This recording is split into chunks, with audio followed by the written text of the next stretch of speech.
Welcome to my channel. Sit back and listen to the best true crime stories. Let's go.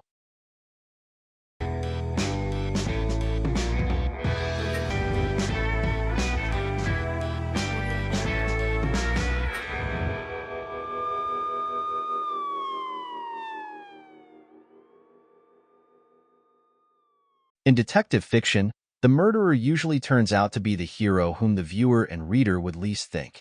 The prettiest girl, a nice guy, or a nice grandmother at the end of the story suddenly appear in the most unflattering guise, suddenly demonstrating greed, aggression, or irrepressible jealousy.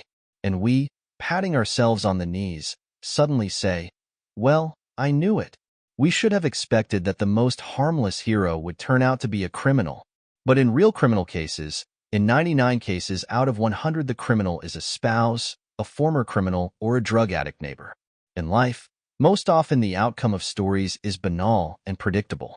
There are no mysteries, understatements, or subtext. However, of course, this is not always the case. And some crimes remain unsolved because they are not all so simple.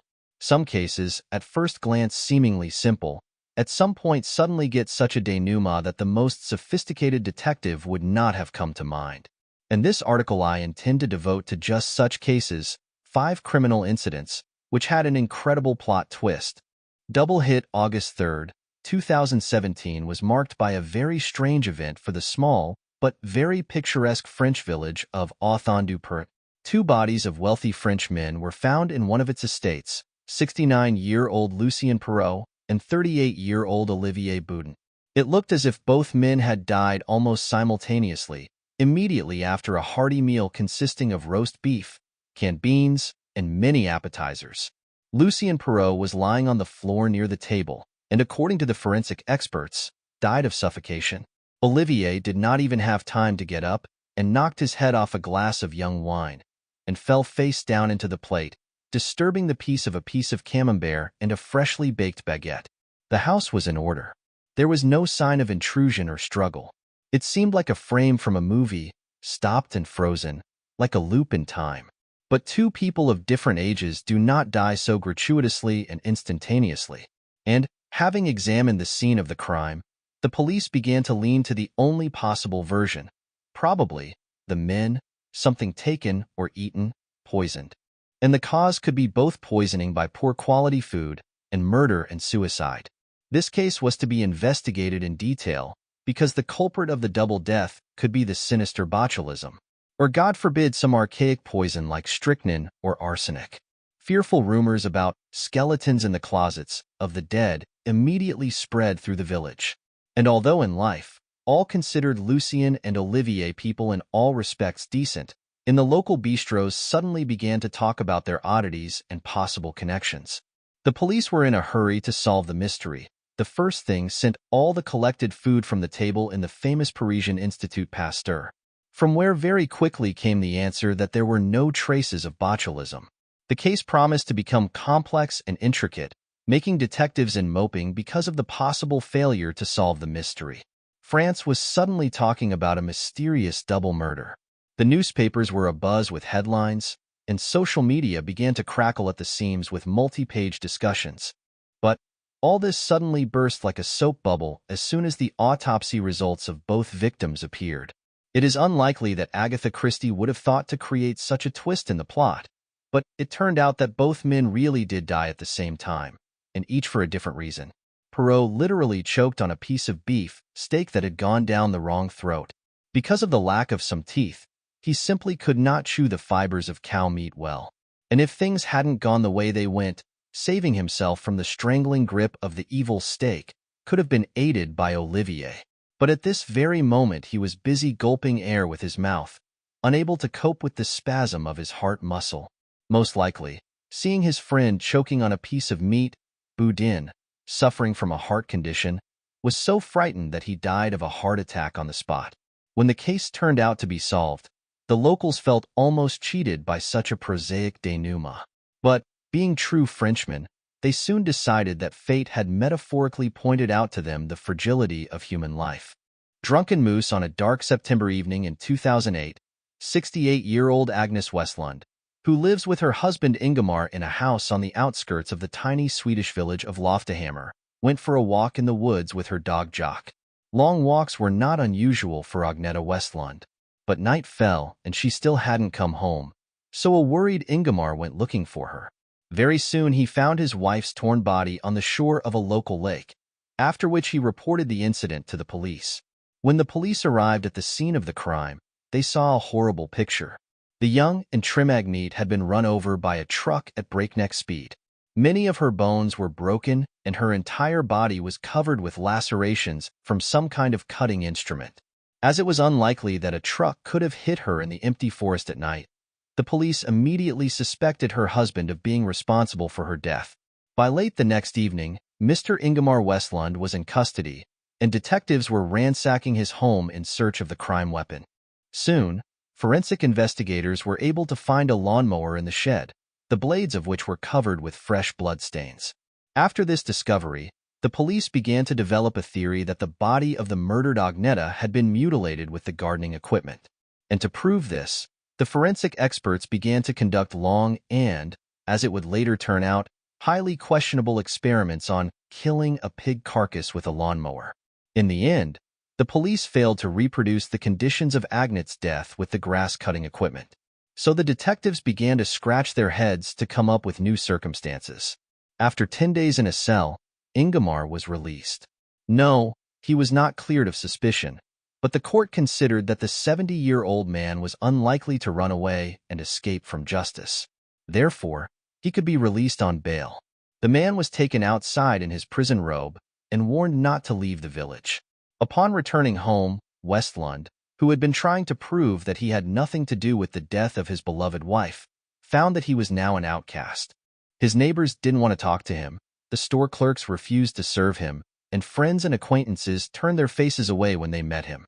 Only the children, who had left their families and rushed to their father's aid, supported the grief-stricken Ingemar. For another 5 months, the police officially declared Westlund a murderer. Then one day the pensioners suddenly heard from a journalist that Themis had finally opened its eyes and started to look the other way.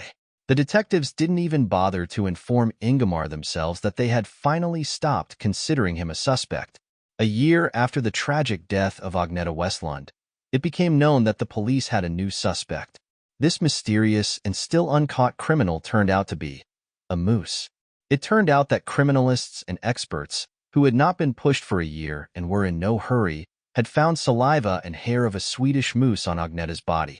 Its hoofprints and saliva were also found at the place where the woman's corpse was found. The injuries on her body were also consistent with an attack by a hoofed animal, and the blood on the blades of the lawnmower belonged to a common beetle. All this time, the evidence was right under the noses of the clumsy Swedish police, but it never occurred to them to check it out. And when it became clear that the death of Agneta Westlund was most likely caused by a moose, experts suggested that the animal had attacked the woman because of a dog barking at it. September is mating season for moose. At this time, usually peaceful and completely harmless male moose may show aggression, especially if they eat rotten apples filled with alkaloids. Such a wild apple tree was found by experts not far from the place of Agneta's death. Like a drunken person, an intoxicated moose can also start to behave inadequately, committing atypical behaviors for this animal. And although initially the assumption of the moose's guilt in the woman's death was not really on the surface, the police were obliged to conduct timely expert examinations of at least the victim's wounds and the blood on the lawnmower blades. So in this case, it was clearly negligent in keeping an innocent man under suspicion for almost a year. By the way, Westlund never received an apology from the Swedish law enforcement system for the mistake. And experts believe that Agneta's death from a fatal encounter with a moose is an extremely rare phenomenon, predetermined by the coincidence of many different factors. To this day, the criminal moose remains at large. Dangerous Work, September 7, 2015 was a day of sorrow and tears for the town of Fox Lake, Illinois. A 30-meter funeral procession saw off its legendary law enforcement officer, Police Lieutenant Charles Joseph G.I. Joe Glinowitz, who faithfully worked his entire life for the community. He was known to almost everyone. He worked with troubled teens, guiding them to the right path. He supported the local baseball team and was generally an active citizen involved in the life of the town. He was just a month away from retirement when Gleinvich tragically died in the line of duty at the hands of unknown thugs. Unexpectedly, on an unexpected evening while Gliniewicz was monitoring law and order on the streets of the township, he was likely confronted by 3 armed criminals, 2 white males and 1 black male, which he reported to the police department by cell phone.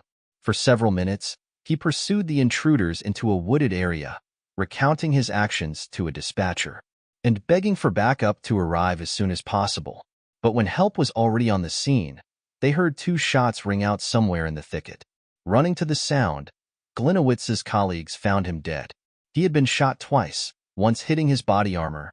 The second shot, in the head, was fatal, and Charles Joseph died on the spot. The city mourned the death of a hero who had tried to stop criminals at the cost of his life. The policeman was buried with great honors. Most of the city came to see him off. But, after 9 days of investigation and search for 3 unknown killers, colleagues Gliniewica began to realize, in this story something does not add up. Even the initial investigative actions began to reveal that the life of the dead hero was not so pious and decent as everyone thought. At first, the FBI, which joined the investigation, began to interview all the residents of Fox Lake, trying to find possible killers. Traces of the criminals were searched through fields and forests, on their knees combing the grass near the murder scene. But all the forensic tests showed that there was no one else at the crime scene except Gliniewicz himself. The trajectory of the shots was strange and not reconstructed, and the dead man himself was suddenly found to have numerous money debts. In the end, the investigation team stopped chasing ghosts because they realized that there was only one participant in this story, Gleinvich himself. Cell phone operator information showed, before calling the police dispatcher, Gliniewicz had been at the spot where he was found shot for 30 minutes. Probably, there was no chase, as well as mythical 3 criminals. And trace examination demonstrated that the shots in the vest and in the head were made at arm's length, that is, by the victim himself. It was a suicide with imitation of criminal actions of third parties. Behind Gliniewicz's suicide were pride and shame, so great that the man found nothing better than to end his life in such a strange way. It turned out that the deceased, shortly before his death, was accused of stealing tens of thousands of dollars from the coffers of the youth organization he ran. He even tried to order a local drug addict to kill witnesses who were willing to talk about his embezzlement. Charles Joseph was not just a local youth leader, a kind of macho man with a cigar hanging from the corner of his mouth and a strip of short-cropped hair on his bald head. He turned out to be a real thief and cheat, betraying the interests of the police and the community. In public, he taught young people self-defense, patriotism, drugs, and alcohol. He trained them to own firearms and promoted work in law enforcement and the army. Meanwhile, he was stealing money, breaking the law, using prostitutes, collecting dirt on his colleagues, and lying to everyone he could. When friends and acquaintances learned the truth about Gliniewicz, they called it the biggest disappointment of their lives. It was simply impossible to believe it, because he was considered a mentor, a teacher, a partner, and a friend. Apparently, finally entangled in a web of lies, Gleinvich no longer saw the possibility of hiding the truth and preferred to commit suicide. However, even at this moment he could not change his habit and tried to fool everyone by staging his own murder. Ironically, this is how the people of Fox Lake remember him now, as a thief, a cheat, and a swindler, rather than a man who stood up for the law. Criminal talent the Whitakers of Sugarland, Texas, were the kind of middle-class family that many people would want to be like. Living in an affluent suburb, very devout, well-employed and well-off, Kent and Tricia Whitaker raised 2 beautiful sons, Bart and Kevin. Bart grew up to be a tall, stately boy, outgoing, intelligent, and very attached to his father. Kevin was the soul of the company, cheerful and athletic, could charm anyone with his energy, kindness, and devotion to the family. In 2003, the eldest son, Bart Whitaker, was graduating from Sam Houston State University, where he studied criminal law. He wanted to work in law enforcement in the future. On the evening of December 10th, Bart passed his final exams, and the whole family went to a restaurant to celebrate his future graduation. Kent and Tricia were so proud of their son's excellent results that right at the dinner gave him a gift in honor of graduation, an expensive Rolex watch. After the celebratory dinner, the family drove home. Bart was the last to get out of the car and was delayed at the approach to the house. Kevin was the first to enter, opening the front door with his own keys. But as soon as he crossed the threshold, a gunshot rang out. The guy dropped dead on the floor, and Tricia had only time to exclaim, "Oh, no!" and immediately, struck by the next shot, fell next to her son. The Whitakers were shot by a stranger inside the house. His face was covered by a ski mask. The next shot rang out, this time hitting Kent's shoulder. And then a fourth and final shot, followed by silence. That last shot went to Bart, who was also shot in the shoulder. It was he, bleeding, who dialed the emergency phone to report the shooting of the family. Alas, Kevin died on the spot. Tricia was initially taken to the hospital, but she too soon died. The only survivors of the large, beautiful, and happy Whitaker family were Kent and his son Bart. Both of them were injured and mourned the loss of their loved ones. At first, the police thought the Whitaker family had encountered burglars. Had they returned a half-hour later, they likely would have just found the house empty and ransacked. But the thieves, caught off guard, probably felt cornered, and in a panic decided to shoot all the witnesses. However, an examination of the crime scene suddenly began to yield strange clues. The house appeared to be unbroken, its doors and windows intact, and meanwhile, the killer had somehow gotten into it. He had also, for some reason, thrown the murder weapon on the floor, and near Bart's car, a single black glove. Well, that's right, it was an armed robbery. And it was committed by some rookies, thought the detectives, and they began to spin this version. By the way, this kind of crime has been on the rise in Sugarland lately. Just the day after the Whitaker shooting, a thief broke into the homes of other locals who were watching TV in the living room.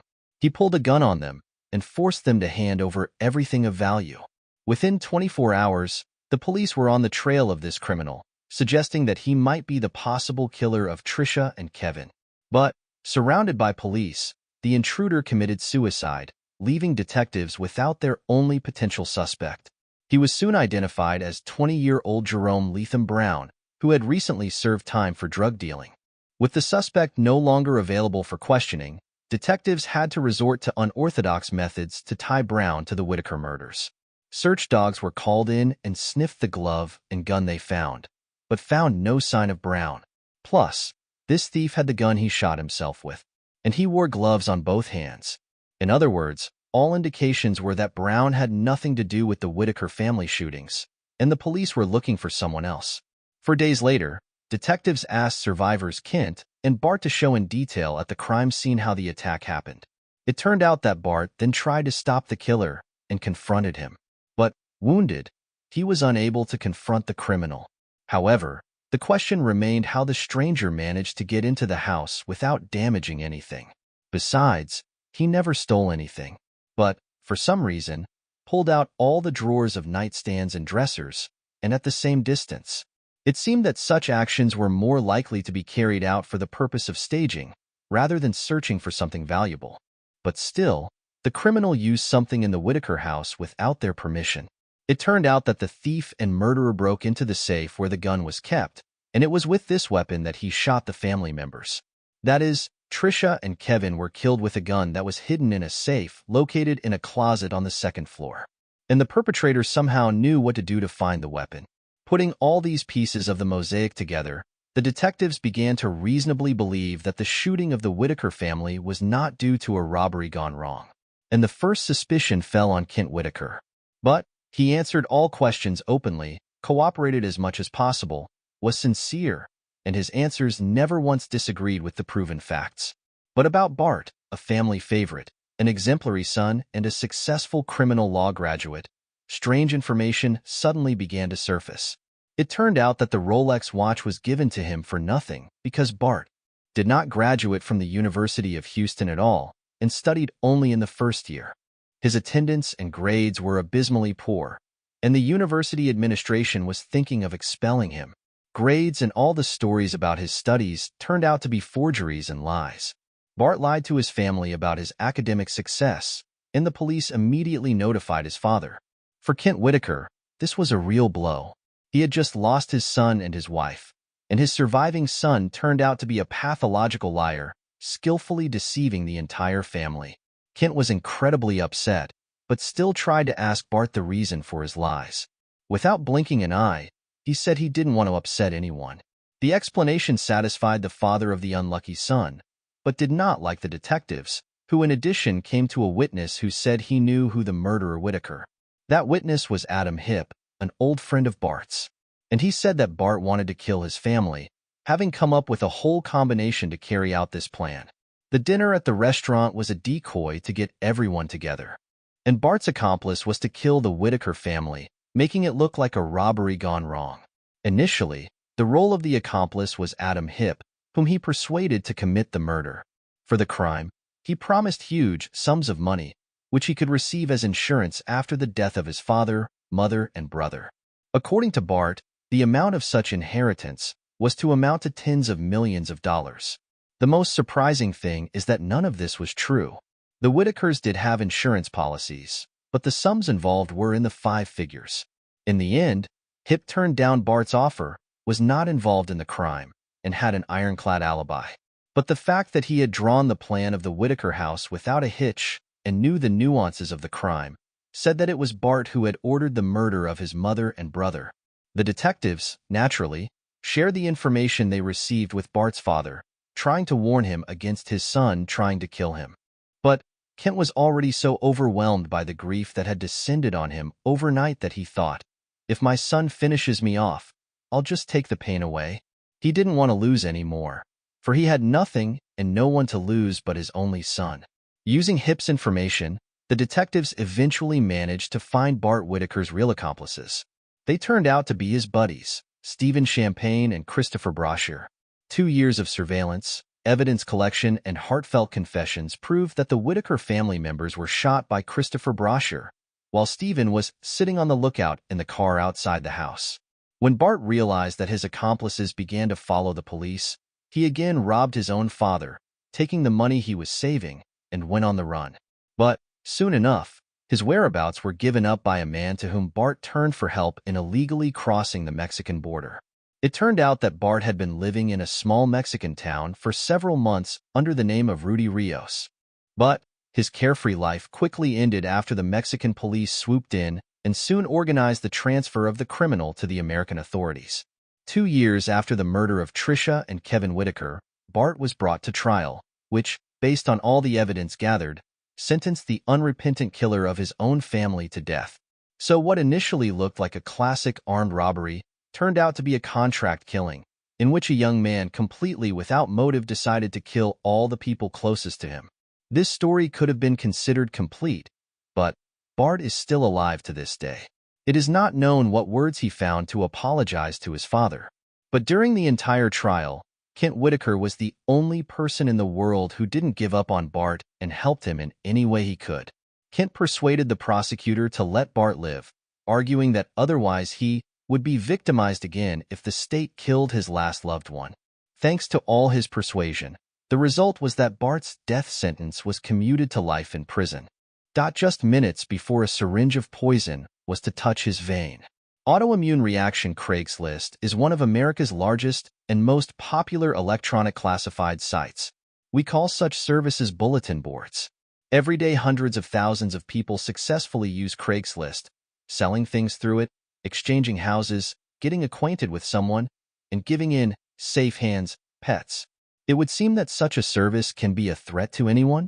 After all, its purpose is just to provide people with an opportunity to make good deals and get acquainted.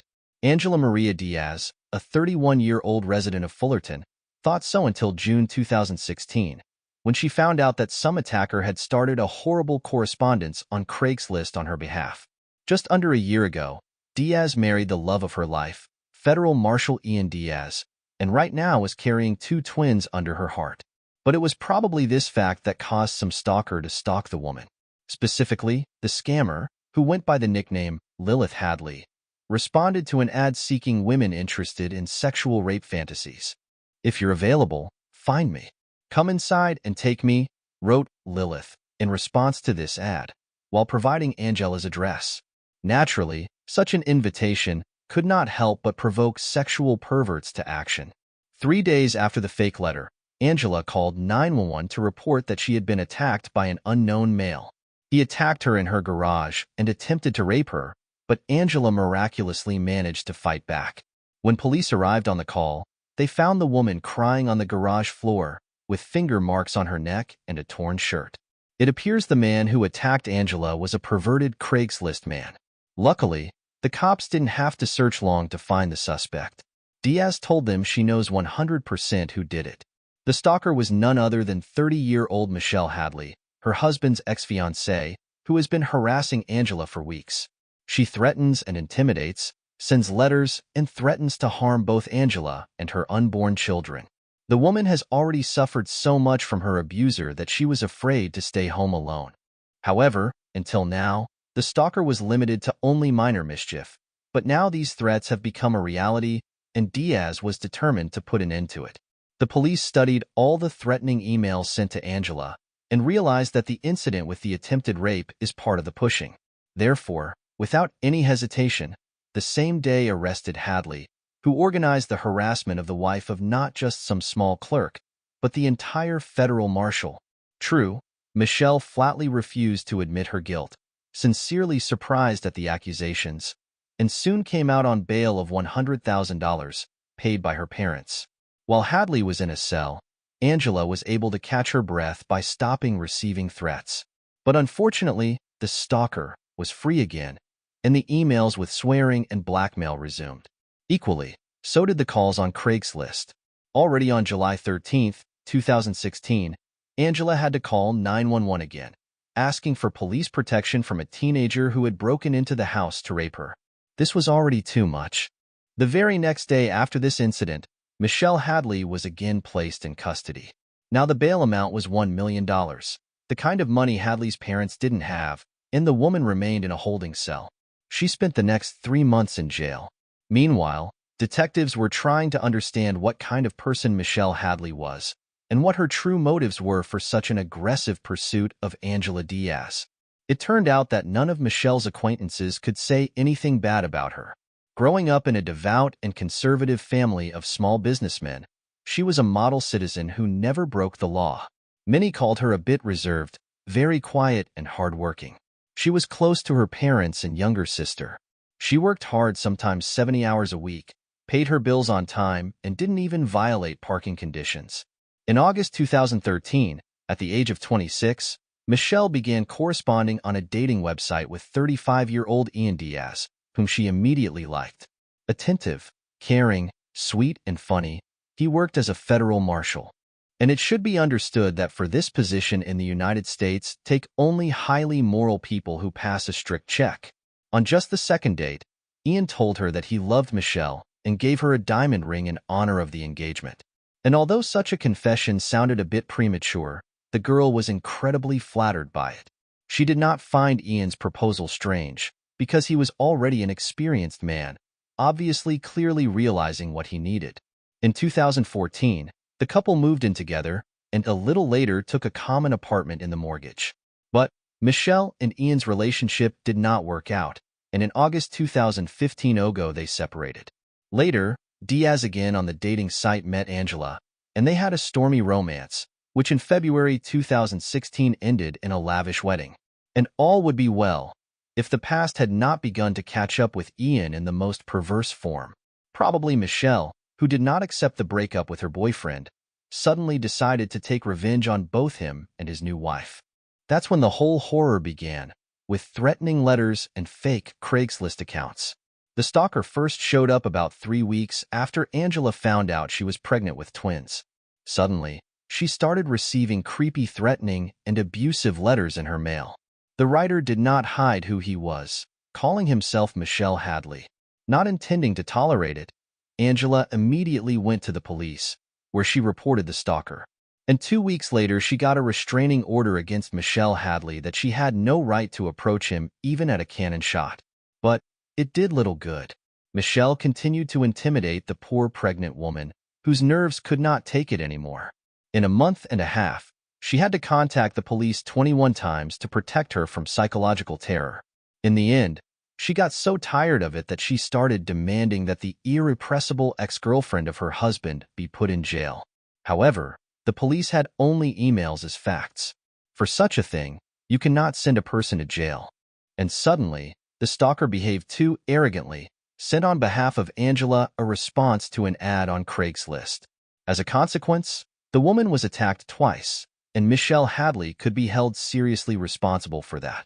The whole thing was disgusting, and the detectives investigating Angela Diaz sincerely sympathized with her.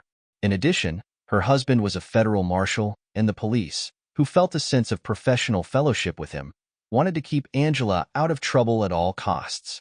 All that remained was to prove Michelle Hadley's guilt so that the court could put her in jail for as long as possible. And then came the unexpected revelations. It turned out that all of Michelle's emails had been hacked and her internet accounts had been faked. Long before her arrest, she had informed the administration of these resources, the police, and even the FBI. Complaining about the theft of data, she accused in it Ian Diaz, believing that the former boyfriend is spying on her. Alas, at the time, none of the law enforcement officials gave these claims any weight. And tech support sites and emails confirmed that Michelle's accounts had been hacked, but what could be done about it anymore? Suddenly, detectives working on the case of Angela Diaz, and maiden name Connell, suddenly realized, far from the fact that Michelle is guilty of bullying a man, and turned for professional help to programmers and hackers. Quite soon it turned out that all the letters with vile swear words, vile photos, threats, and responses to sexual perverts were sent Angela herself. Examination of Angela's IP addresses and electronic devices revealed the victim was never a victim. She was the one who remotely hacked into Michelle's accounts and made it look like the latter was stalking the unfortunate pregnant woman. Speaking of pregnancy, it turned out to be fake too. Angela Connell bought fake ultrasounds and fabricated documents about her pregnancy with twins. And with these documents, she deceived both her own husband and his parents. The woman was probably going to pull some kind of scam later with a supposedly tragic termination of the pregnancy. There were no rapists, of course, and all the stories about men breaking into the Diaz home turned out to be lies. Angela was a pathological liar and, in addition, regularly committed various forgeries. For example, a fake paycheck was found in the bank. To the sum of $965, Angela had added the number 2 in front, thus increasing the bill issued by the employer by $2,000. Digging deeper, police found ample evidence of Diaz's illegal activities in various fields. There were times when she, uneducated and unlicensed, posed as a lawyer, taking money from clients and then disappearing. Forged medical records, awarding herself a diagnosis of cervical cancer, received prescriptions for drugs, which then sold. She did not shy away from getting a job as a clerk in stores, from the cash registers of which she was stealing unmercifully. Suddenly, before the investigators appeared the true identity of the wife of a federal marshal. It was not a good citizen at all, but a well-formed, experienced swindler who had time to become mature. But why would she want to bait Michelle Hadley? What good would it do her? And was Ian Diaz so deaf and blind that he was completely unaware of who she was living with and what this woman was up to? That's when the detectives began to listen carefully to Michelle Hadley, who had previously tried to get the truth out to them, but was ignored each time. Most likely, it was the federal marshal who was the initiator of the whole nasty story with stalking. After all, in reality, Ian Diaz was a real despot and abuser, treacherous to his women. These features of his personality Michelle was saturated for 2 years of their acquaintance and cohabitation. Michelle learned about the fact that Ian Diaz could not restrain his impulses to control everything almost as soon as they began to live together. The man dictated what Michelle should wear, constantly talked about her undersexuality, demanded nail extensions, brighter makeup, and piercings. He also forced her to quit her marketing job so he could more easily control Michelle's spending and tell her what to spend her money on. He arranged long interrogations and scandals, threatened to beat her up, and took away her phone. Later, Hadley will remember this abjection as a terrible dream. But then she really wanted to please her man, to be especially beautiful and malleable. She fulfilled all his requirements, not resisting, because, as it seemed to her, she was indeed too young and inexperienced, and Ian knows exactly how it is necessary. After a couple of months of their life together, Michelle realized that Ian was following her, reading files and correspondence in her computer and phone. The girl was constantly bumping into his car wherever she went. He met her from all her classes and meetings with her friends, even if it only took a couple blocks to get home. But strangely enough, Michelle loved him and forgave such humiliating displays of control. She would later say that what she felt was a real dependence on the man. Pathological, painful, akin to drug addiction, when a person knows that destroys, but to give up the sweet poison cannot. The break in her feelings occurred abruptly when Ian crossed a certain boundary of patience, trampling Michelle's dignity finally. This line was, the girl's sex with another man. For months, Ian had been urging Michelle to have sex with other men so he could watch the pleasure. Hadley, of course, refused, but at some point she gave in. On Valentine's Day, when Michelle was weakened by a lingering cold and antibiotics, he brought her, as a gift, some strange man he'd found on Craigslist. Almost lifelessly, like a doll, the girl lay, the process of actually her rape, and Ian filmed the whole thing. The next day Michelle spent at the toilet. So much she was groggy from what had happened. She was sick to look at her lover, and he was walking contentedly, like a cat that had eaten sour cream, and purring how it would be good to repeat all this more often. At that moment Michelle realized that she had to run away from this man, but before that she should solve the property issue. The fact is that in the summer of 2015, the couple moved into their own two-story apartment in the center of Anaheim. They had to take out a mortgage to buy it, and Hadley made the down payment of $14,400 for the apartment. But it was her only savings, because now she did not work, having quit at the request of Diaz, and serving him as a housewife. Ian made subsequent payments to the bank, and, as it seemed reasonable to him, considered himself the sole owner of the apartment. Michelle, however, was determined to leave her insane lover and was not going to give him the whole apartment. She started her life anew. She got a job at the school, rented a small apartment nearby, and furnished the place on a very meager budget. In the meantime, she fought fierce battles over the property she also owned. Ian intimidated Michelle in every way he could, including threatening to use his police connections. Still also kept tabs on her and inundated her with abusive messages. Finally, in late 2015, both hiring property lawyers, they agreed that they would sell the apartment in 6 months and split the money in half. That, it seemed to Michelle, was the end of it. However, the whole time Hadley was struggling with Ian, she didn't realize she was already on law enforcement's radar. Back in September 2015, Diaz filed a police report about the pushing from his ex, saying that Michelle had flooded him with begging emails, threats, and declarations of love. He told all his family, colleagues, and friends about how she was humiliating herself in front of Diaz, forming a clear idea that Michelle was an insane fool, unable to accept the loss of such a great man. Then he found Angela on a dating site, who became his new brainwashing victim. However, Angela was not a quiet, battered woman, and the same scammer as Diaz himself. Therefore, very soon gladly joined the game of crazy pursuit of Michelle, taking the labor to destroy her. About the marriage of Ian, Hadley learned by chance in late May 2016, when she saw Angela's name on some financial documents on the mortgage. And just a few weeks later, on June 6th, she suddenly received a subpoena for a restraining order against approaching this very Angela. Hadley was stunned. She had never met this woman and did not understand the basis of her claims. At the appointed time, on June 17th, Michelle arrived at the court with her father and attorney. Upon entering the courtroom, Hadley saw Diaz surrounded by friends and family openly laughing at her. And Angela approached Michelle, confidently handed her a stack of papers, printouts of fake, threatening emails, and hissed that Hadley was finished. In the end, Angela and Diaz miscalculated. On January 9, 2017, Michelle Hadley was exonerated and called the real victim of bullying. Unfortunately, she had to endure the real horror, spending 88 days in jail, a place not meant for decent people. For a long time, she then restored her reputation, convincing those around her that she was wrongly suspected. Still, credit must be given to the police detectives on her case. They had the wisdom to ignore the fact that the story involved a federal marshal whose image no one had ever thought to question. And they had the professionalism to deal fairly quickly with the evidence, which, unlike humans, doesn't lie. Couple Diaz never admitted what was the main purpose of all their intrigues. However, According to the investigation, first of all, the criminal couple wanted to get their hands on an apartment in Anaheim, and at the same time, to completely destroy the reputation and life of Michelle Hadley. Why, you may ask? No reason. Because I can and I wanna. After all, this is the motivation that criminals often explain their behavior.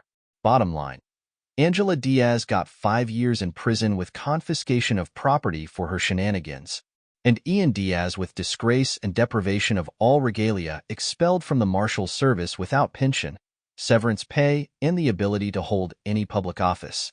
To present him something criminal was impossible, but the resonance of the case and complete bankruptcy was also a good punishment. Only Michelle Hadley still wonders why so many people, even those who know you well, change their minds so easily and start believing nasty lies.